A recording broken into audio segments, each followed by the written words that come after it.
Hello students, welcome back in my YouTube channel physics with Virendra Taylor. आज की इस class में हम चैप्टर नंबर 7 क्लास 12 का फिजिक्स में जो है एसी ऑल्टरनेटिव करंट का स्टडी करने वाले हैं। आज हम उसका बेसिक समझने वाले हैं और समझने से पहले मैं आपका बहुत बहुत थैंक्स आपको देता हूँ। आप मुझे इतना सपोर्ट दे रहे हैं। तो हम बात करते हैं कि हम एसी या डीसी, क्योंकि दो टाइप का करंट होता है। हम इस चैप्टर में एसी का ही स्टडी करने वाले हैं, लेकिन हमें ये जान लेना चाहिए कि पहले तो एसी और डीसी में क्या डिफरेंस अपने पास होता है और हम हमारे घरों में कौन सी करंट का यूज करते हैं और क्या रीजन है कि हम कौन सी करंट का यूज हम क्या किस रीजन से हम कर रहे हैं। क्योंकि दो टाइप का करंट हम देखते हैं, एसी और डीसी, और हमारे घरों में जो करंट आता है मेनली वो एसी आता है। उसका क्या रीजन होता है देखते हैं। सबसे पहले हम समझ लेते हैं डीसी को। हम समझते हैं डीसी जिसको कहा जाता है डायरेक्ट करंट। डायरेक्ट करंट भी बच्चों अपने पास दो टाइप की हो सकती है, एक यूनिफॉर्म हो सकती है और एक नॉन यूनिफॉर्म हो सकती है। एक आपके पास यूनिफॉर्म डीसी हो सकता है और एक नॉन यूनिफॉर्म डीसी हो सकता है। एक नॉन यूनिफॉर्म डीसी हो सकता है। दोनों का मीन हम समझते हैं और दोनों का मीन से हमें डायरेक्ट करंट को डिफाइन करने में आसानी भी रहेगी। हम बात करें यूनिफॉर्म की, तो यूनिफॉर्म डीसी अपने पास क्या होता है देखते हैं। हम डायग्राम बनाते हैं भाई। देखो ये बच्चों टाइम है और ये करंट है। हम ग्राफ में टाइम और करंट ले रहे हैं। ऐसे ही हम यहाँ बना रहे हैं ग्राफ। हम ऐसे ही दो ग्राफ यहाँ पर बना रहे हैं। यहाँ हम ग्राफ बनाते हैं। ये टाइम है, ये करंट है, ये टाइम है और ये आपके पास क्या है करंट है। और ग्राफ इस तरीके से बनाया जा रहा है। देखेंगे आप, ये ग्राफ है। इसमें जो हम ग्राफ बना रहे हैं वो इस तरीके से बना रहे हैं भाई। ये इस तरीके से ये ग्राफ बना रहा है और ये हम इस तरीके से ग्राफ बना रहे हैं। एक ग्राफ में देखें और समझने की कोशिश करें कि ये टाइम के साथ करंट कैसा वेरिएशन बता रहा है। फर्स्ट करंट में आप देखेंगे, फर्स्ट वाला ग्राफ में आप देखेंगे, देखिए यहाँ क्या चल रहा है। आपको पता चल रहा है कि पहले बात तो जो करंट है, देखो यह टाइम है और यह टाइम में वेरिएशन आ रहा है। कंटिन्यूसली टाइम अपने पास चेंज हो रहा है बच्चों, लेकिन यहाँ पर करंट के अमाउंट में कोई भी चेंजेस नहीं आ रहा है। यानी यह आई का जो मैग्नीट्यूड है, आई का जो मैग्नीट्यूड है वो बच्चों आपके पास क्या है सेम है। जो आई का मैग्नीट्यूड है आपके पास वो क्या है सेम है। और आप ये देख रहे होंगे कि इसका डायरेक्शन भी क्या है बिल्कुल सेम है। इसका डायरेक्शन भी अपने पास क्या है सेम है। तो ऐसा जो करंट होता है वो अपने पास कौन सा करंट होता है डायरेक्ट करंट होता है। यानी या तो उसका मैग्नीट्यूड सेम है या उसका क्या है आपके पास डायरेक्शन सेम है। हम देखो यहाँ बात करें कि यहाँ मैग्नीट्यूड एंड डायरेक्शन जो है टाइम के रेस्पेक्ट में ऑलवेज कैसा आपके पास कांस्टेंट है। आप यहाँ देखेंगे भाई, अब यहाँ देखेंगे उसका अमाउंट तो चेंज हो रहा है बट यहाँ डायरेक्शन आपके पास क्या चल रहा है सेम चल रहा है। या अमाउंट कुछ ज्यादा चेंजेस हो रहा है या अमाउंट कुछ कम चेंजेस हो रहा है, पर दोनों का डायरेक्शन क्या आपके पास ऑलवेज कांस्टेंट है। तो ऐसा करंट को हम कौन सा करंट बोलते हैं डायरेक्ट करंट बोलते हैं। अब इसमें भी दो टाइप हमने बताया, ये तो यूनिफॉर्म का है, ये तो किसका आपके पास यूनिफॉर्म डायरेक्ट करंट का है। यानी जिसका magnitude and direction always same बने रहते हैं हम उसको डायरेक्ट करंट बोलते हैं। यानी जो डायरेक्ट करंट होता है वो कभी भी अपने आप को वेरी नहीं करता है। अब नॉन यूनिफॉर्म की बात करें, देखो डायरेक्शन इसका सेम है लेकिन हो सकता है इसका मैग्नीट्यूड थोड़ा बहुत आपके पास क्या कर रहा है फ्लोट कर रहा है, मतलब थोड़ा बहुत चेंज हो रहा है।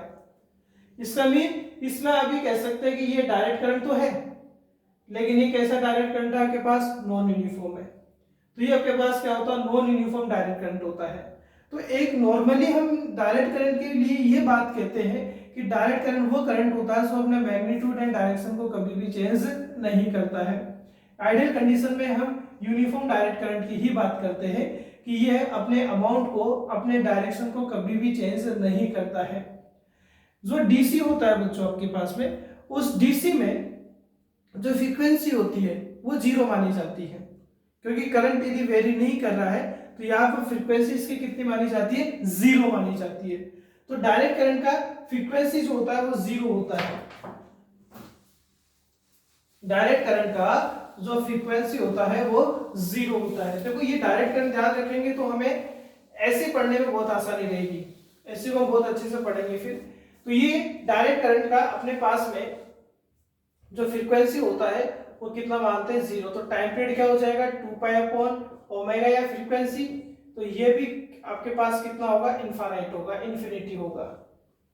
यदि ओमेगा आपके पास कितना है, या आप ये कह सकते हैं टी इक्वल टू क्या होता है 1/f होता है, नहीं होता। f यदि 0 है तो इसका फ्रीक्वेंसी कितना रहेगा, 0 होने पे इसका टाइम पीरियड कितना रहेगा, इनफाइनाइट रहेगा।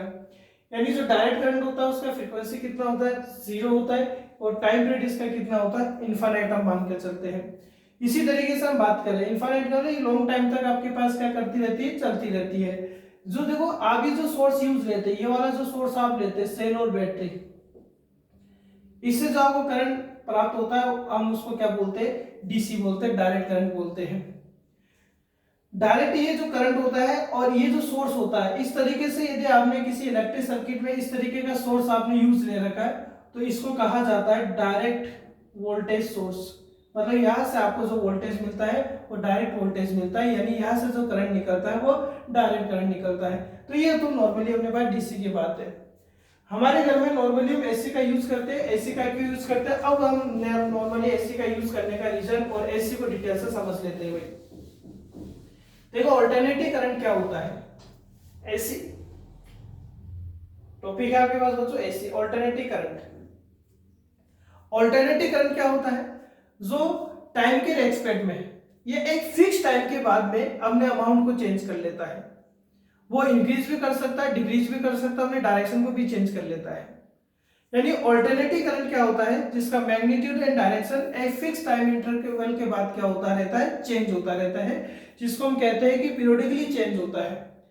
फ्रीक्वेंसी भी इसका एक फिक्स टाइम के बाद में क्या होता रहता है, चेंज होता रहता है। यानी हम ये कह सकते हैं कि अल्टरनेटिव करंट क्या होता है, अल्टरनेटिव करंट क्या होता है, जो अपने अमाउंट को एक फिक्स टाइम इंटरवल के बाद में क्या करता है, चेंज करता है। जितना इंक्रीज करता है उतना पोर्शन अपना वो क्या कर सकता है, डिक्रीज भी कर सकता है। हम ऐसी करंट को क्या कहते हैं, अल्टरनेटिव करंट कहते हैं। इसी प्रॉपर्टी की वजह से, कौन सी प्रॉपर्टी की, जो अल्टरनेटिव करंट होता है वो अपने अमाउंट को क्या कर सकता है, चेंज कर सकता है। इसी प्रॉपर्टी की वजह से हम अल्टरनेटिव करंट हमारे घरों में आती है। उसका रीजन क्या है कि ये ट्रांसफार्मर का हम यूज करते हैं मिड में, जब भी हमारे किसी सिस्टम से इलेक्ट्रिसिटी आती है तो बीच में ट्रांसफार्मर लगे होते हैं। ट्रांसफार्मर क्या करते हैं, वोल्टेज को चेंज करते रहते हैं, और वोल्टेज को चेंज करेंगे तो करंट भी वहां चेंज होता रहता है, और चेंज होने वाली करंट आपके पास क्या है, एसी। यानी ट्रांसफार्मर की हेल्प से हम अल्टरनेटिव करंट को इजीली में क्या कर सकते हैं, चेंज कर सकते हैं। तो फर्स्ट रीजन है अल्टरनेटिव करंट का हमारे घरों में यूज करने का सबसे फर्स्ट रीजन क्या है कि इसमें ट्रांसफार्मर की हेल्प से हम क्या कर सकते हैं, इसमें वेरिएशन ला सकते हैं। सेकेंड हम बात करें, यानी इसका यूज करने का फंडा बता रहे हैं, क्योंकि हम इसको मेनली यूज करने का क्या इंपॉर्टेंस है इसकी यूज की। तो सबसे पहले हम इसको इजीली क्या कर सकते हैं, ट्रांसफार्मर की हेल्प से चेंज कर सकते हैं। सेकंड हम बता रहे कि इसमें हीट या एनर्जी जो लॉस होता है, हीट का जो लॉस होता है वो भी मिनिमम होता है। हीट का लॉस भी मिनिमम होता है, एनर्जी का लॉस भी मिनिमम होता है, इसलिए हम इजीली इसको हाई डिस्टेंस या बहुत ज्यादा डिस्टेंस तक भी हम कम एनर्जी लॉस के इस करंट को क्या कर सकते हैं, बेच सकते हैं। यानी इसके दो रीजन आपके पास क्या है, यूज करने के दो मेन रीजन है। फर्स्ट रीजन क्या है कि ये ट्रांसफार्मर की हेल्प से हम इसको इजीली में चेंज कर सकते हैं, और सेकंड रीजन अपने पास क्या है कि ये कम एनर्जी का लॉस करता है, और कम एनर्जी का लॉस करता है तो बहुत ज्यादा डिस्टेंस तक हम इसको कम एनर्जी के लॉस तक बेच सकते हैं। तो ये आपके पास क्या होता है, अल्टरनेटिव करंट होता है। क्लियर है भाई आपके पास में। और अल्टरनेटिव करंट जो होता है बच्चों वो कहीं ना कहीं आपके पास में इन इक्वेशन के थ्रू दिया जाता है, जिसको हम प्रूव करके भी बताएंगे। जैसे मान लो आपके पास इस तरीके से इक्वेशन आ गए, आई नोट साइन ओमेगा टी। ये आप इस इक्वेशन को देखें, आप इस इक्वेशन में यदि आप टाइम को वेरी करवाएंगे तो टाइम यदि आप चेंज करेंगे तो करंट आपके पास क्या होगा, चेंज होगा, और एक फिक्स टाइम इंटरवल के बाद चेंज होगा। इसका मीन ये हो गया कि ये कहीं ना कहीं इक्वेशन करंट की आपको किसको डिफाइन कर रही है, अल्टरनेटिव करंट को डिफाइन कर रही है। इसी तरीके से आप कोस ले सकते हैं, आई नॉट कोस ओमेगा टी। तो ये फिक्स टाइम इंटरवल के बाद की बाद अपने पास करंट को क्या करते हैं, चेंज करते हैं। अब हम इसको यदि ग्राफिकल रिप्रेजेंटेशन हम इसका देखते हैं तो देखो किस तरीके से प्राप्त होता है। देखिए अब यदि नॉर्मली यदि हम बच्चों बात करें, नॉर्मली किस तरीके से बात कर रहे हैं, देखो साइन की यदि बात करें तो छोटी सी चीज हम देख लेते हैं। यदि मान लो कोई भी ऑब्जेक्ट है, कोई भी ऑब्जेक्ट है और वो ऑब्जेक्ट आगे देख लेंगे इक्वेशन एसएचएम की जैसा आपको दिखाई दे रही है, मतलब जो ऑल्टरनेटिव करंट में जो वेरिएशन आता है वो एसएचएम की जैसे आता है आपके पास। एसएचएम की इक्वेशन की जैसे का मीन हो गया कि एक फिक्स टाइम इंटरवल के बाद में अपने मोशन को रिपीट करता है, यानी ये फिक्स टाइम इंटरवल में क्या करती रहती है, चेंज होती रहती है। अब यदि हम बात करें कि यदि मुझे इसका ग्राफिकल रिप्रेजेंटेशन करना है तो आपको कुछ नॉर्मली बात ध्यान रखी होगी, एसएचएम की बात आपको याद रखनी होगी। यदि मान लो एक कंप्लीट राउंड होता है, ऑक्सीलेशन में एक कंप्लीट राउंड होता है, तो उस कंप्लीट राउंड में, एक कंप्लीट ऑक्सीलेशन में, उस कंप्लीट ऑक्सीलेशन में जो टाइम लगता है बच्चों हम उसको टाइम पीरियड बोलते हैं, हम उसको टाइम पीरियड बोलते हैं। तो यहां से स्टार्ट हुआ 0 से और पूरा राउंड लगाने के बाद जब वापस रिटर्न आएगा तो टी आएगा, और एक कंप्लीट राउंड में जब वो कवर कर लेगा तो कितना एंगल यहाँ कवर होगा, 2 पाई कवर होगा, 360 डिग्री कवर होगा। इसी तरीके से यह हाफ हो जाएगा तो ty2 हो जाएगा, ty2 का मतलब यह एंगल कितना रहेगा, पाई रहेगा। इसी तरीके से यहाँ ty4 रहेगा, ty4 का मीन यह एंगल आपके पास, या सॉरी ty4 रहेगा तो यह एंगल की, चलो यहाँ लिख देते हैं, यह एंगल कितना रहेगा, यह देखो कितना है 0, तो यह 90 डिग्री रहेगा, π/2 रहेगा। इसी तरीके से 3t/4 रहेगा, यानी यह एंगल कितना रहेगा, 270 डिग्री रहेगा। मतलब मैं इसको क्या कर रहा हूँ, 4 पार्टीशन में डिवाइड कर रहा हूँ और हम उसके बेसिस पे ग्राफ बना रहे हैं। किसको 4 पार्टीशन में डिवाइड कर रहा हूँ, टाइम को। यहाँ एक कंप्लीट राउंड का टाइम क्या होगा, अच्छा सर ऐसा क्यों कर रहे हैं, ताकि हम इन ग्राफ के थ्रू ये बता सके कि ऑल्टरनेटिव जो करंट होता है वो एक फिक्स टाइम इंटरवल के बाद क्या करता है, वेरी करता है। तो ये t और ये आपके पास 2 पाई है। हम ग्राफ देखो किस किस पे बनाना चाह रहे हैं, यहाँ देखते हैं। ग्राफ हम ले रहे टाइम में, ठीक है, और यहाँ हम ले रहे करंट। पहले हम ग्राफ जो बना रहे हैं वो किसका बना रहे हैं, आई नॉट कोस ओमेगा टी का बना रहे, चलो साइन का बना लेते हैं, पहले साइन ओमेगा टी का बना रहे हैं।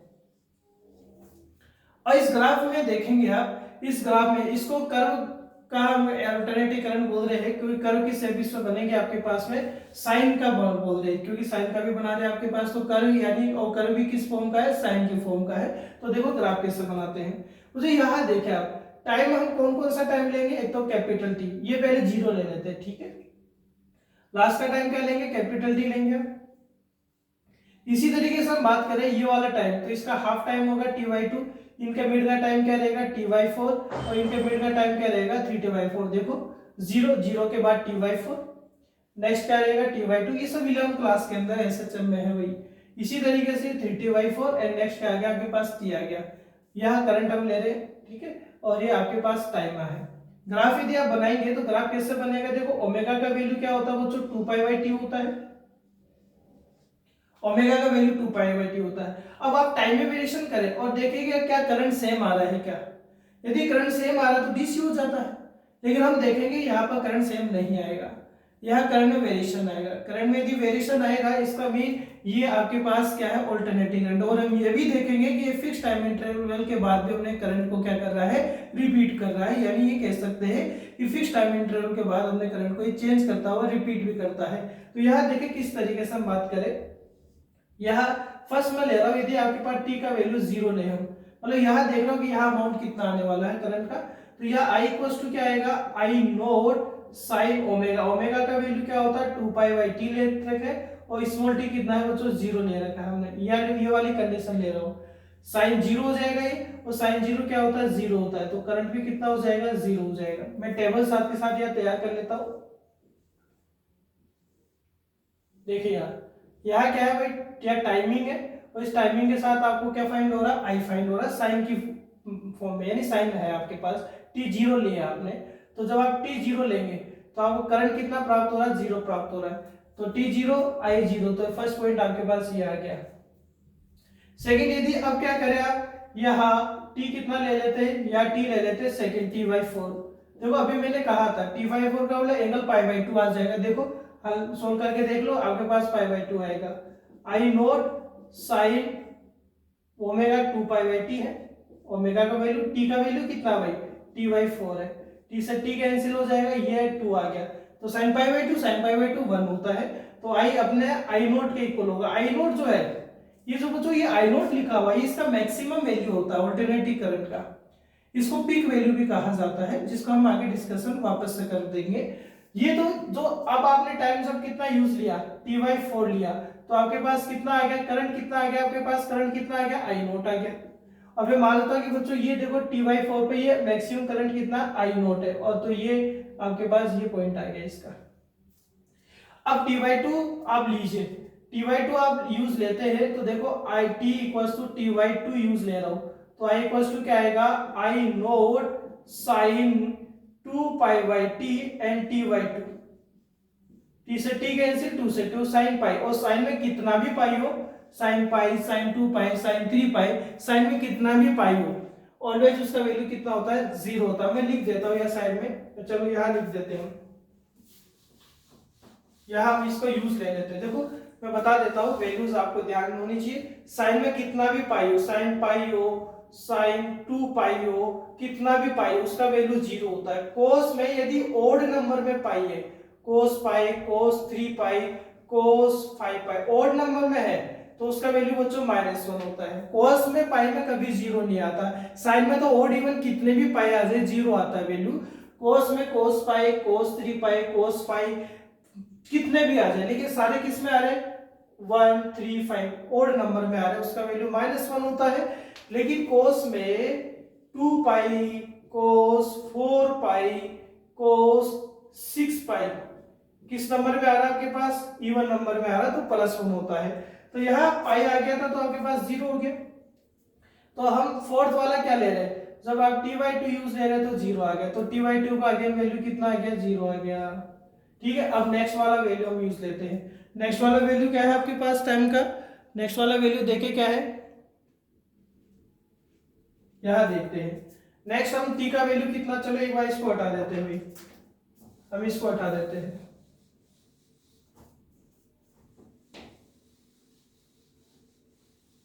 नेक्स्ट क्या है, नेक्स्ट आपके पास फोर्थ वाला जो वैल्यू है वो t कितना है, 3t/4 है, ये 3t/4 है। ठीक है, तो ये 3t/4 होगा तो i कितना रहेगा, देखो आई नोट साइन ओमेगा यानी 2 पाई/t एंड 3t/4 सोल्व करेंगे, t से t कैंसिल, ये 2 ये 2 आ जाएगा, तो 3 पाई/2, 3 पाई पाई 180, तो 3 180 540/2 तो कहीं 270 आ गया। 270 का वैल्यू तो होता है वो -1 होता है बच्चों साइन में, तो ये क्या हो जाएगा, -i नोट हो जाएगा। तो ये -i नोट यहाँ मान लेते हैं। ये क्या है, ये आपके पास ये इस तरीके से, ठीक है, ये -i नोट है, और ये आपके पास क्या है, i नोट है, और ये i है, और ये क्या है, टाइम है। ठीक है, अब आपके पास देखो नेक्स्ट क्या बन रहा है आपके पास में, नेक्स्ट क्या बन रहा है, -i नोट, तो ये -i नोट यहाँ मान लिया हमने, और नेक्स्ट t है, और जब आप यहाँ t रखोगे तो यहाँ तो देखो कितना रखा था, 3t/4 रखा था, और 3t/4 रखने पे कितना आ रहा था, -i नोट आ रहा था। अब आप t रखेंगे, t में आप जब रखेंगे तो पाई आ जाएगा 2 पाई, और sin 2 पाई 0 हो जाएगा, मतलब लास्ट वाले कंडीशन फिर 0 आएगी, 0 आएगी, ये 0 आएगी। तो आप ये देखेंगे इस ग्राफ में पॉइंट्स को मैच कीजिए इस तरीके से कर्व की शेप लेते हुए, बिना स्केल का यूज करते हुए। तो हम ये देखेंगे कि ये ग्राफ आपके पास किसका बना है, i = i note sine omega t का ग्राफ बना है, क्योंकि साइन देखो 0 से स्टार्ट होता है, 180 पर अगेन 0, 90 पर मैक्सिमम, 270 पर माइनस का वैल्यू आ जाता है, 2 पाई पर अगेन क्या आ जाता है, 0 आ जाता है। तो हम ये देख रहे हैं कि फिक्स टाइम इंटरवल के बाद यानी कंटिन्यूस, देखो पहले तो बात हमने करंट को अमाउंट को वेरी कर रहा है, और फिक्स टाइम इंटरवल के बाद अपने करंट को क्या कर रहा है, वो रिपीट भी करता है। यह भी कह सकते हैं कि जितना इंक्रीज कर रहा है उतना बाद में क्या कर रहा है, वो डिक्रीज भी कर रहा है, यानी उनमें करंट में वेरिएशन आ रहा है। तो ये टाइम के अकॉर्डिंग क्या हो रही है, चेंज हो रही है। तो हम इसको कौन सा करंट बोलेंगे, अल्टरनेटिव करंट बोलेंगे। तो ये तो सबसे पहले किसका ग्राफ हो चुका है, साइन वाले फंक्शन का हो चुका है। यदि आपको कोस वाले फंक्शन का बनाना हो तो देखो कैसे बनेगा। तो देखिए भैया हम बहुत सारे ग्राफ बनाने वाले, इसलिए साफ हमने कर दिया। यहाँ देखिए, तो ये जो ग्राफ आप देखेंगे तो ये किसको बताएगा, आई नोट साइन ओमेगा टी के लिए बताएगा।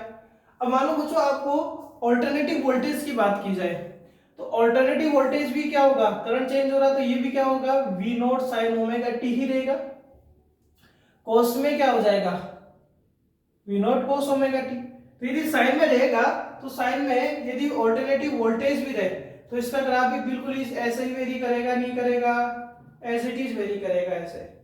तो ये वाला ग्राफ क्या हो सकता है, v naught sine omega t भी हो सकता है। तो ये आपके पास क्या है, वोल्टेज की बात है। अब यदि यही ग्राफ आपको किसके लिए बनाना, कोस के लिए, तो कोस में आपको पता होना चाहिए, कोस में यानी ये ग्राफ आपके पास किसका है, आई और वी दोनों का बना रहे हैं। और ये लेकिन इस बार कोस का फंक्शन है। कोस कहां से स्टार्ट होता है, कोस स्टार्ट होता है 1 से, 1 से स्टार्ट होता है। टाइमिंग लिख लो आप, ये टी है, ये नेक्स्ट वाला जो टाइमिंग है ये हाफ ले लेते हैं, चलो यहाँ t/2 है, ये टाइमिंग कितना हो जाएगा, 3t/4 हो जाएगा, ये टाइमिंग t हो जाएगा। अब ये कोस जो है आप लिख देख सकते हैं ना, यह कोस ओमेगा, ओमेगा का वैल्यू 2π/t, टी का वैल्यू आप रखेंगे स्टार्टिंग में 0 रखेंगे, 0 कोस 0 क्या होगा 1, मैक्सिमम आएगा, मैक्सिमम आएगा तो मानता हूं मैक्सिमम करंट आई नॉट यहाँ, फर्स्ट पॉइंट आपको यहाँ आएगा।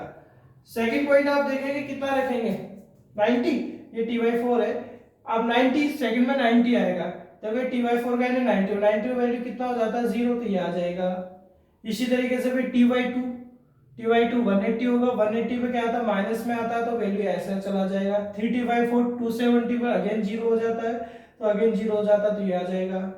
t यानी 2π है और 2π का वैल्यू क्या हो गया, मैक्सिमम हो गया, मैक्सिमम कितना होगा +1 हो जाएगा। तो आप ये देखेंगे कोस का जो ग्राफ होगा ऑल्टरनेटिव वोल्टेज है करंट के लिए वो इस तरीके से रहेगा। ये मैं मान लो ये वोल्टेज का ग्राफ है, v = v not cos omega t। और इसी तरीके से हम ये वाला ही ग्राफ आपके पास दूसरा जो ग्राफ बनेगा वो करंट के लिए भी ऐसे बनेगा, क्या I = I not cos omega t बनेगा। तो ये आपके पास ऑल्टरनेटिव करंट है और ऑल्टरनेटिव करंट में ये साइन और कोस की बात हमने कर दी। अब देखो इसी तरीके से मान लो यदि इसकी फॉर्म आप देखें, ग्राफ में इनकी फॉर्म इस तरीके से आपको दिखाई, अलग अलग फॉर्म में यदि आपको दिखाई दे जाए तो उनके अलग अलग नेम हो जाएंगे। जैसे इस तरीके से आ जाए तो, जैसे हम बात करें ये वाला आ जाए तो आप ये देखेंगे ट्रायंगल की शेप दिख रही है, टाइमिंग वही रहेगी, ये t हो जाएगा, ठीक है, ये t/2 हो जाएगा, ये t/4 हो जाएगा, ये 3t/4 हो जाएगा, ये करंट है और ये टाइम है। तो आप ये देखेंगे यहाँ किसकी शेप आपको दिखाई दे रही है, तो ये ट्रायंगल की शेप दिखाई दे रही है, तो ये ट्रायंगुलर एसी आपके पास होगी। कौन सी एसी होगी भाई आपके पास, ये ट्रायंगुलर एसी होगी। तो ये अपने पास क्या है, ट्रायंगुलर एसी, क्योंकि इसका शेप आपको ट्रायंगल के जैसे दिखाई दे, लेकिन वेरिएशन तो आ ही रहा ना, तो एसी तो आपके पास में। और देखते चलो, और देखिए, देखो कैसे हो सकता है। यहाँ देखें, मान लो आपको शेप इस तरीके से बना दे भाई, ये वाली शेप बना दे। अब आप ये तो समझ ही चुके होंगे कि साइन को फॉलो कर रहा है, ये कोस को फॉलो करेगा, 1 से स्टार्ट हो रहा है। अब आपको स्क्वायर दिख रहा होगा, तो ये आपके पास स्क्वायर टाइप की एसी हो चुकी है।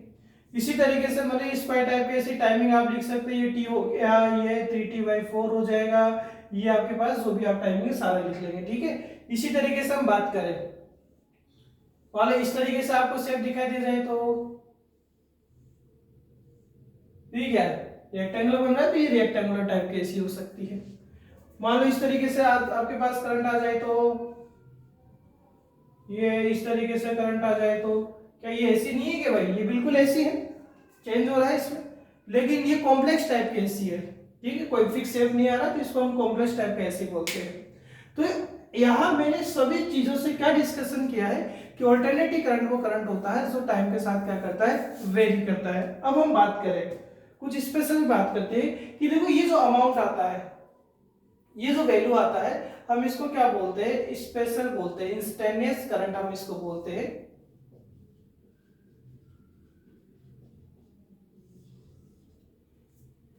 ये I naught sine omega t, I naught cos omega t की ये जो इक्वेशन अपने पास आ रही है करंट का, हम उसको इंस्टेंटेनियस करंट बोलते हैं। इसी तरीके से हम बात करें क्या कि देखो ये जो वैल्यू आ रहा है, कौन सा वैल्यू, आई नॉट और आई नॉट, वी नॉट और वी नॉट, यानी ये जो वैल्यू आ रहा है, ये जो वैल्यू देखो यहाँ से I = I not sine omega T, I = I not और ये चलो V कॉस के बाद में कर लेते हैं, v equals to v naught sine omega t, दोनों एक ही बात करेंगे। आई नोट ये साइन और कॉस के आगे जो भी लिखा हुआ है वो उसका मैक्सिमम अमाउंट रहेगा, और इस मैक्सिमम अमाउंट को क्या बोलेंगे, पीक वैल्यू बोलेंगे भाई। कौन सा वैल्यू बोलेंगे इसको, पीक वैल्यू बोलेंगे। तो ये आपके पास क्या होता है, पीक वैल्यू होता है। अब सबसे इंपॉर्टेंट बात मैं बता रहा हूं, सबसे, ये तो समझ में आएगा कि मैक्सिमम वैल्यू को हम पीक वैल्यू बोलते हैं, ठीक है, नॉर्मल सी बात है ये तो। अब सबसे मेन पॉइंट हम आपको बता रहा हूं, वो मेन पॉइंट क्या है, क्योंकि हम नेक्स्ट टॉपिक में क्या करेंगे बच्चों, ये जो अल्टरनेटिव करंट है इनका एवरेज निकालेंगे, इनका आरएमएस वैल्यू निकालेंगे, और वो एवरेज और आरएमएस वैल्यू भी फिक्स टाइम इंटरवल में निकालेंगे। वो फिक्स टाइम इंटरवल में आपको बताने वाला हूं, फिक्स टाइम इंटरवल की लिमिट में बताने वाला हूं। देखिए लिमिट, देखिए देखो बच्चों, यहां पर आप देख रहे होंगे एक ग्राफ में साफ करके दूसरा बड़ा बनाऊंगा भी, ताकि हम लिमिट को आपको अच्छे से डिफाइन कर दो, क्योंकि लिमिट आपको पता रहेगी तो आगे ये मानकर चले, आप आगे इस तरीके से मानकर चले कि एवरेज जो मीन हम अल्टरनेटिव करंट निकालेंगे, हम वोल्टेज निकालेंगे और आरएमएस निकालेंगे, उसमें इजी आपके पास रहेगा। देखो इस तरीके से ग्राफ आ रहे हैं आपके पास में, ये टाइमिंग टी है, ये टाइमिंग क्या आ रहा था, 3t/4 आ रहा था, ये टाइमिंग t/2 आ रहा था, ये टाइमिंग t/4 आ रहा था, ये क्या है आपके पास करंट है, ये टाइम है t है, ठीक है। अब यहां से देखिए कैसे बता रहे हैं, देखो बच्चों यहां से यहां देखिए, जीरो से देखिए, जीरो से, और जीरो से t/2 तक देखे आप, 0 टू टाइमिंग की बात कर रहा हूं t/2 तक, 0 से t/2 तक हाफ साइकिल कंप्लीट हो रहा है, और half cycle, first half cycle इसको कहा जाएगा, क्या बोलेंगे इसको, फर्स्ट हाफ साइकिल हम बोलेंगे भाई, ये फर्स्ट हाफ साइकिल आपके पास में। तो अब जब आपसे बोला जाए कि फर्स्ट हाफ साइकिल का टाइम पीरियड, या फर्स्ट हाफ साइकिल में हम एवरेज फाइंड करेंगे, हम आरएमएस वैल्यू फाइंड करेंगे, तो फर्स्ट हाफ साइकिल का जो टाइम का लिमिट लिया जाएगा वो क्या रहेगा, 0 से t/2 रहेगा। इसी तरीके से मैं बात करूं t/2 से t तक, ये फर्स्ट हाफ साइकिल, ये सेकेंड हाफ साइकिल, इसको क्या बोलेंगे आप, सेकेंड हाफ साइकिल बोलेंगे भाई, आप इसको सेकेंड हाफ साइकिल बोलेंगे। तो ये first half cycle, second half cycle में टाइम का लिमिट क्या लेंगे आप, हमेशा t/2 से क्या लेंगे, t लेंगे। इसी तरीके से आप यदि कंप्लीट हाफ साइकिल बोले, ये 0 से यदि आप टाइमिंग कितना लेते हैं t, तो ये आपके पास क्या हो जाएगा, कंप्लीट साइकिल हो जाएगा। तो ये लिमिट्स आपको ध्यान रखनी है भाई, ये लिमिट को आप ध्यान रखेंगे तो नेक्स्ट क्लास में जो एवरेज हम फाइंड करेंगे, हम जो आरएमएस वैल्यू फाइंड करेंगे इन साइकिल्स में, फर्स्ट में, सेकंड में, कंप्लीट साइकिल में, वो आपको करने में बहुत आसानी रहेगी। बात समझ में आ रही है भाई। तो ये नॉर्मल अपने पास एसी और डीसी का क्या था, इंट्रोडक्शन था। नेक्स्ट क्लास में इन ऑल्टरनेटिव करंट का एवरेज, इनका मीन वैल्यू क्या करेंगे, फाइंड करेंगे, साथ के साथ हमें इनका आरएमएस वैल्यू भी क्या करेंगे, फाइंड करेंगे। एंड अगेन थैंक यू आपके सपोर्ट के लिए, आप ऐसे ही मुझे सपोर्ट करते रहिए ताकि आपको अच्छी से अच्छी क्लास में आपको प्रोवाइड करवा सकूं। Thank you.